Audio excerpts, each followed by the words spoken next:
어서오세요. 괴담 들려주는 낚시꾼 괴담록 괴담집사입니다. 단팬님들이시라면 귀치 정도는 들어서 알고 계시겠죠? 귀신마다 그 냄새가 다르다고 하잖아요. 물비린내라든지 송장 냄새라든지. 그런데 귀치가 나쁜 냄새만 있는 건 또 아닌 것 같더라고요. 제가 아는 붕어 낚시 하시는 분들 중엔 아무도 없는 그 산속 계곡지인데 가끔 분냄새를 맡았다는 분들도 계시거든요. 그런데 이런 분냄새 같이 화장품 냄새 사연은 간혹 보이더라고요. 그리고 마지막에 말씀드리겠지만 저도 그런 거 관련해서 이상한 경험을 한 적이 있었고요. 그런 걸 보면 이게 뭔가 있긴 있나 보다 하긴 하는데, 이번 사연은 아이리스님께서 보내주신 사연입니다. 아이리스님, 사연 제보 감사합니다. 그럼 아이리스님의 기묘한 경험담 괴담집사의 시점으로 떨어보겠습니다.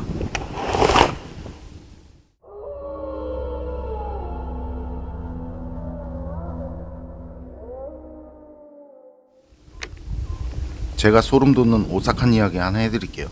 이것도 전에 말씀드린 홍천집에서 있었던 경험인데요. 지금은 그래도 잘 풀려서 이렇게 살고 있지만 그땐 제가 사글세 보증금 몇 푼만 있었어도 아마 도망 나왔을 거예요. 빚만 수두룩하고 쥐가 너무 많아서. 그런데 그 쥐들이 저를 보고 도망도 안 가더라고요. 그렇게 쥐가 많아서 그런지 뱀도 가끔 들어오고, 아침에 일어나면 방구석에 뱀이 떠리를 틀고 있던 적도 있었어요. 그때 전 그렇게 구석에 있는 뱀을 보면 겁나는 게 아니라 너무 가난하고 힘들다 보니까 자다가 독사에 물려서 죽는 게 낫겠다, 이런 생각도 했었어요. 그런데 지금은 그 집이 너무 고마워요. 그 집 아니었으면 지금 난 어찌 됐을까? 지금은 가끔 이렇게 옛말을 하네요. 그때가 홍천으로 이사가고 무너져가는 집을 수리할 때였어요. 아침밥을 먹으려고 남편 보고 식사하라고 하니까 남편이 갑자기 화를 내더라고요. 어디 구역질 나서 밥이나 먹겠냐고 소리를 지르면서 말이죠. 전 그 상황이 너무 벙쪄서 왜 그렇게 아침부터 화내고 소리 지르냐고 하면서 시원찮은 반찬이지만 찌개 끓여서 놨는데 밥상 앞에 앉지도 않고 구역질 난다고 하냐고, 도대체 뭐가 문제냐고 왜 그러냐고 했거든요. 그랬더니 힘을 꽉 줘서 제 팔을 잡아 끌더라고요. 그리고 남편은 제게 막 화를 내면서 이런 총구석에서 뭐 하려고 이런 아침부터 향수를 뿌리냐고, 그리고 먼 밥을 그렇게 향수를 있는 대로 쳐바르고 하냐고, 구역질이 나서 밥 못 먹게 하려고 일부러 향수 뿌린 거냐고, 그럼 말도 안 되는 말을 하면서 제 손을 잡아당겨서 킁킁거리면서 온 몸에 냄새를 맡더라고요. 저는 원래 화장을 전혀 안 하거든요. 그러니 저한테서 화장품 냄새가 날 일이 없죠. 남편은 한참을 제게 킁킁거리다가 또 바로 짜증내는 목소리로 아니네 하더니만 넓지도 않은 방구석을 여기저기 킁킁거리면서 냄새를 맡으면서 돌아다니는 거예요. 그리고 이리 와보라고, 이리 와서 냄새 맡아보라고, 화장품 냄새가 진동한다고 너도 맡아보라고 하더라고요. 전 기운도 없고 살고 싶은 마음도 없던 터라 그러는 남편한테 짜증도 내지 않고 그냥 힘없이 남편 쪽으로 갔어요.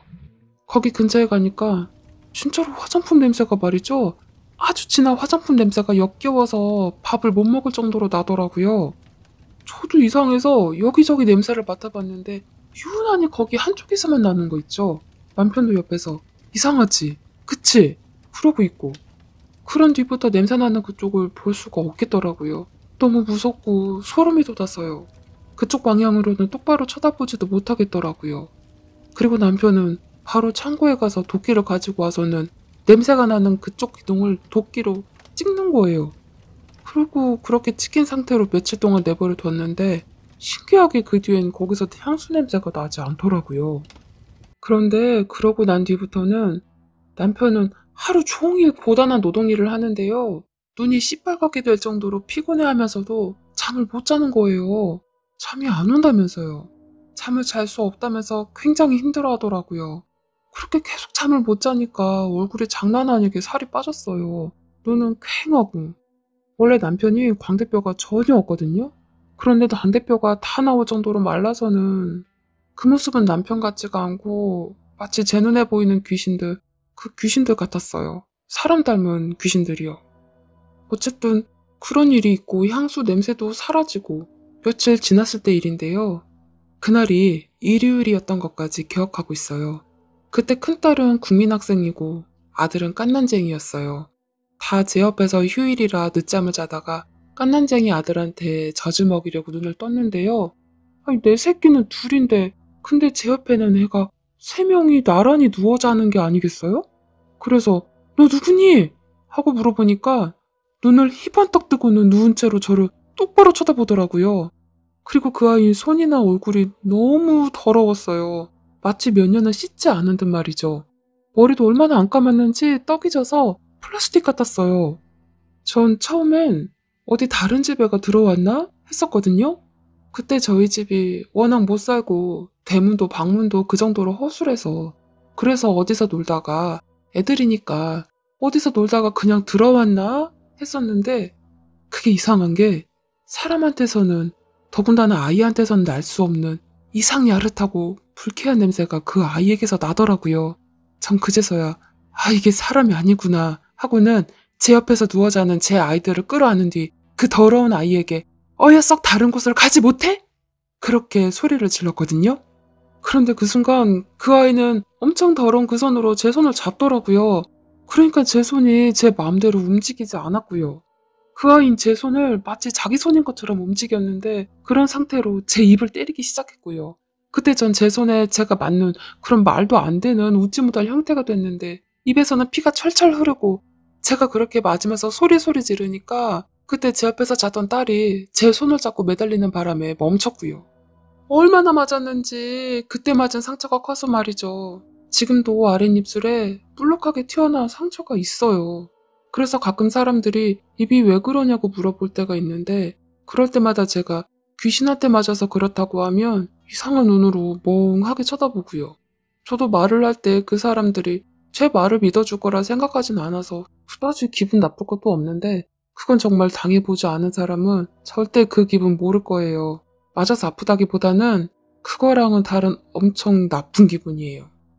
여튼 그런 일이 있고 그 아이도 한 일주일 동안 보이지 않았는데요. 욕실에 뜨거운 물을 받아놓고 피로를 풀려고 문을 여는 순간 그때 그 잊을 수 없는 냄새가 나더라고요. 그 이상 야릇하고 불쾌한 냄새. 그리고 아니나 다를까? 욕탕에서 그 아이가 빼꼼히 머리를 내밀었고요. 전 너무 놀라서 불도 끄지 않고 바로 그 길로 내 새끼들 등에 업고 손에 잡고 그 집에서 도망 나와서 시댁으로 갔었는데요. 그때 얼마나 급했는지 현관문도 열어놓고 그냥 도망쳐서 홍천에서부터 충주에 있는 시집까지 갔어요. 시어머니는 그때 그런 절 보시더니 남편하고 싸웠냐고 물어보시더라고요. 전 말해도 믿어줄 것 같지 않아서 입 욱 했다가 남편하고 싸운 게 아니라 사실은 집에 귀신이 있다. 귀치도 엄청 심하게 나고 남편도 맡아서 알고 있다. 그리고 입도 남편이 그런 게 아니라 귀신 짓거리다. 그래서 이렇게 찢어지고 흉이 난 거다. 그렇게 말씀을 드렸거든요.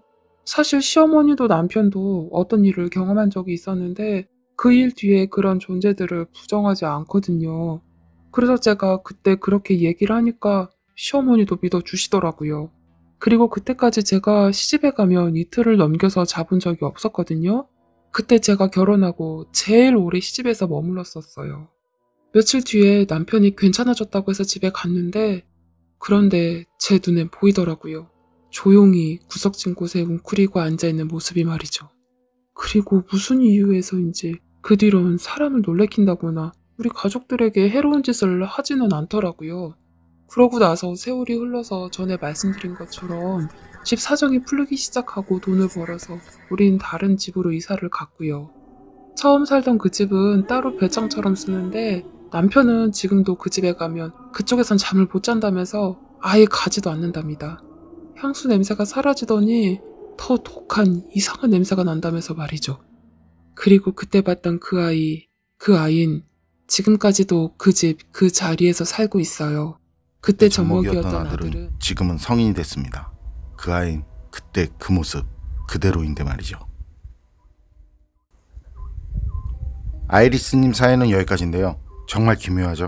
빙의와는 좀 다른 그런 접촉. 이런 경우의 사연은 저도 처음 들어서 더 오싹했습니다. 그리고 귀치라는 거. 그게 어떤 냄새는 어떤 귀신, 어떤 냄새는 또 어떤 귀신. 뭐 그렇게들 말하잖아요. 그런데 주변에서 말들을 들어보면 또 그게 그렇게 딱 뭐는 뭐다라고만 정해진 것도 아닌 것 같더라고요. 제 경우엔 정말 아무도 없는 산속에서 계곡이죠. 아무도 없는 밤에 그 계곡에 들어가서, 물론 혼자죠. 그 계곡에 들어가서 낚시를 하는데 중국집 배달 왔다 가면 나는 그런 냄새 있잖아요. 딱 짜장면이다 뭐 짬뽕이다 그런 게 아니라 그냥 막연히 이거 중국집 배달 왔다가 간 냄새다 뭐 이런 거, 그런 냄새가 나더라고요. 그것도 진하게.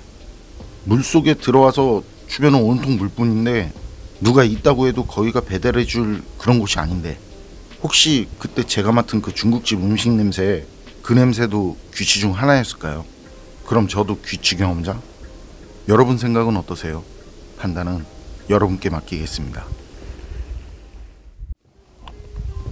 괴담록 오늘 이야기는 여기까지입니다. 그럼 전 다음에 또 다른 사연으로 찾아뵙겠습니다. 늘 건강하시고 평온하세요. 함께 해주셔서 고맙습니다.